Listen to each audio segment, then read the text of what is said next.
Presented by Sandhya Entertainment. Singing by Nurul Yadav.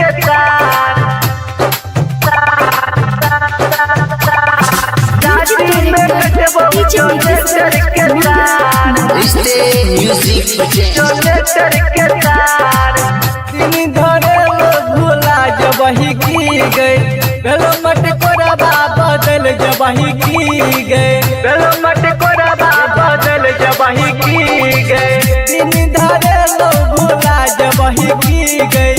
होते मट कोरबा बदल जबही की गए कोना के जीवई बता पड़ गया कोना के जीवई बता पड़ गया जनन नेहतर के रह गई के बाबा शादी में कट बहुजने करके तारे जनन करके तारे गई के बाबा शादी में कट बहुजने करके तारे Presented by Sandhya Entertainment.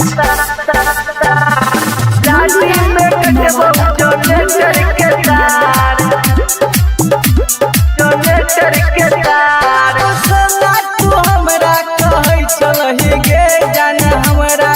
Road मिलै चलही गे जान हमरा रोड मिलै चलही गे सोना तू हमरा के जान रोज कहै चलही गे जान होइते सवेरा हमरा से तू जनाब मिलै चलही गे भूल के की छै बता पहिला भूल के की छै बता पहिला जनन करके तारे गई के बाबा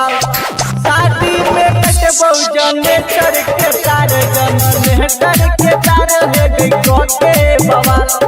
शादी में कट बहुजने करके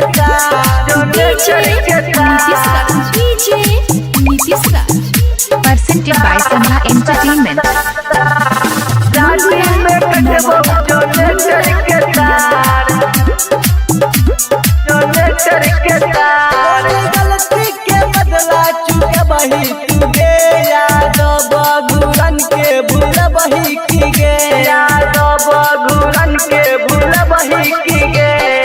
गलती के बदला गई जान कहूँ अब चुके बही की गे याद बगुरन के जान दिल से भूल बही की गे कहीं चुराई तेरे सूझ दिल के बाद जनन करके तारे है गई के बाबा शादी में कट बहुजने करके तारे जनन करके तारे है गई के बाबा शादी में कट बहुजने करके तारे शादी में कट बहुजने करके तारे। यदि आप चाहते हैं संध्या एंटरटेनमेंट के सभी ऑडियो वीडियो देखें तो चैनल को सब्सक्राइब जरूर करें और बेल आइकन को दबाना ना भूलें।